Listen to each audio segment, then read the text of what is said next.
ಇನ್ನು ಸಿದ್ಧಾರ್ಥ ಶಿಕ್ಷಣ ಸಂಸ್ಥೆಯಲ್ಲಿ ಇಡೀ ತಲಾಶ್ ಅಂತ್ಯವಾಗಿರೋದು ಗೊತ್ತಾಗ್ತಾ ಇದೆ. ಕುಣಿಗಲ್ ಹಾಗೆ ಕ್ಯಾತ್ಸಂದ್ರದ ಕಾಲೇಜುಗಳಲ್ಲಿ ತಲಾಶ್ ಅಂತ್ಯವಾಗಿದೆ. 27 ಗಂಟೆಯ ಕಾರ್ಯಾಚರಣೆಯ ಬಳಿಕ ರೇಡ್ ಮುಕ್ತಾಯವಾಗಿದೆ. ಸಚಿವ ಪರಮೇಶ್ವರ್ ಒಡೆತನದ ಸಿದ್ಧಾರ್ಥ ಶಿಕ್ಷಣ ಸಂಸ್ಥೆ ಇದು. ಕೆಲ ಮಹತ್ವದ ದಾಖಲೆಗಳ ಸಮೇತವಾಗಿ ಅಧಿಕಾರಿಗಳು ಹೊರಟಿದ್ದಾರೆ. ಕಾಲೇಜಿನ ಹಿಂಬದಿ ಗೇಟ್ನಿಂದ ಇಡಿ ಅಧಿಕಾರಿಗಳು ನಿರ್ಗಮಿಸಿದ್ದಾರೆ. ಕುಣಿಗಲ್ ರಸ್ತೆಯಲ್ಲಿರುವಂತಹ ಇಂಜಿನಿಯರಿಂಗ್ ಕಾಲೇಜು ಹಾಗೆ ಕ್ಯಾತ್ಸಂದ್ರದಲ್ಲಿರುವಂತಹ ಸಿದ್ಧಾರ್ಥ ಇಂಜಿನಿಯರಿಂಗ್ ಕಾಲೇಜು, ಹೆಗ್ಗೆರೆಯ ಮೆಡಿಕಲ್ ಕಾಲೇಜು ಇವೆಲ್ಲ ಕಡೆ 2 ದಿನಗಳ ಪರಿಶೀಲನೆ ನಡೆಸಿತ್ತು ಇಡಿ. ಇದೀಗ ಪರಿಶೀಲನೆ ಮುಕ್ತಾಯ ಆಗಿದೆ. ಕೆಲವೊಂದು ದಾಖಲೆಗಳ ಸಮೇತವಾಗಿ ಇಡಿ ಅಧಿಕಾರಿಗಳು ವಾಪಸ್ಸಾಗಿದ್ದಾರೆ ಅನ್ನೋದು ಗೊತ್ತಾಗ್ತಾ ಇದೆ. ಬೆಳಗ್ಗೆ ಗೃಹ ಸಚಿವರು ಕೂಡ ಈ ಬಗ್ಗೆ ರಿಯಾಕ್ಟ್ ಮಾಡಿದ್ರು. ನನ್ನ ಅಧಿಕಾರಿಗಳಿಗೆ ಇದಾಗಲೇ ಸೂಚನೆಯನ್ನ ಕೊಟ್ಟಿದ್ದೀನಿ, ಅವರು ಯಾವುದೇ ದಾಖಲೆ ಕೇಳಿದ್ರೂ ಕೂಡ ಕೊಡಬೇಕು ಅನ್ನೋದಾಗಿ ಹೇಳಿದ್ದೀನಿ ಅಂತಾನು ಹೇಳಿದ್ದಾರೆ.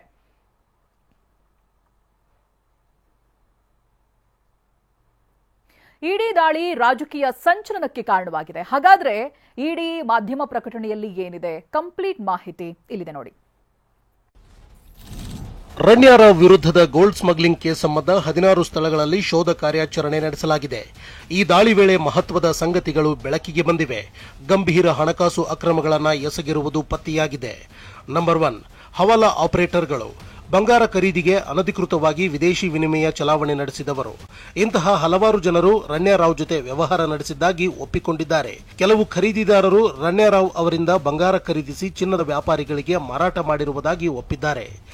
ನಂಬರ್ 2, ಅಕೌಂಟಿಂಗ್ ಎಂಟ್ರಿ ಆಪರೇಟರ್ಗಳು. ರಣ್ಯಾರಾವ್ ಖಾತೆಗಳಿಗೆ ನಕಲಿ ಹಣಕಾಸು ವಹಿವಾಟುಗಳು, ನಕಲಿ ಸಲಹಾ ಆದಾಯ ರೂಪದಲ್ಲಿ ಹಣ ಹಾಕಿದವರು. ಅವರು ಯಾವುದೇ ನಿಜವಾದ ವ್ಯಾಪಾರವಿಲ್ಲದಿದ್ದರೂ ಹಣ ವರ್ಗಾಯಿಸಿದ್ದನ್ನ ಒಪ್ಪಿಕೊಂಡಿದ್ದಾರೆ.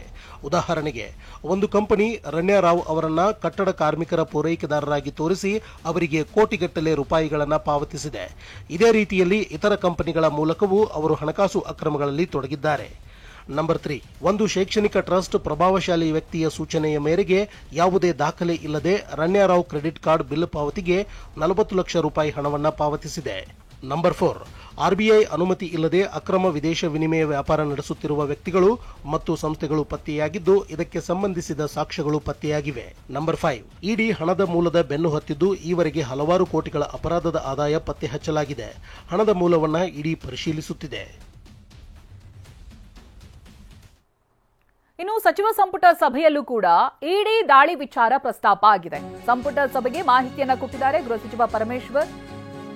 ಇಡಿ ದಾಳಿಯಲ್ಲಿ ಏನೂ ಸಿಕ್ಕಿಲ್ಲ, ಮುಂದೆ ನೋಡೋಣ. ಒಂದು ಸಾಲಿನಲ್ಲಿ ಕ್ಯಾಬಿನೆಟ್ಗೆ ಪರಮೇಶ್ವರ್ ಮಾಹಿತಿಯನ್ನ ಕೊಟ್ಟಿದ್ದಾರೆ.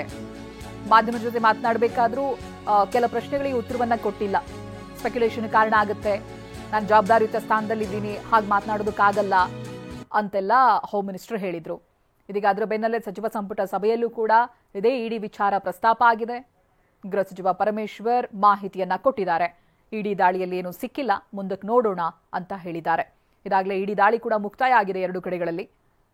ಸೊ ಒಂದೇ ಸಾಲಿನಲ್ಲಿ ಉತ್ತರ ಕೊಟ್ಟು ಸುಮ್ಮನಾಗಿದ್ದಾರೆ ಡಾಕ್ಟರ್ ಜಿ ಪರಮೇಶ್ವರ್.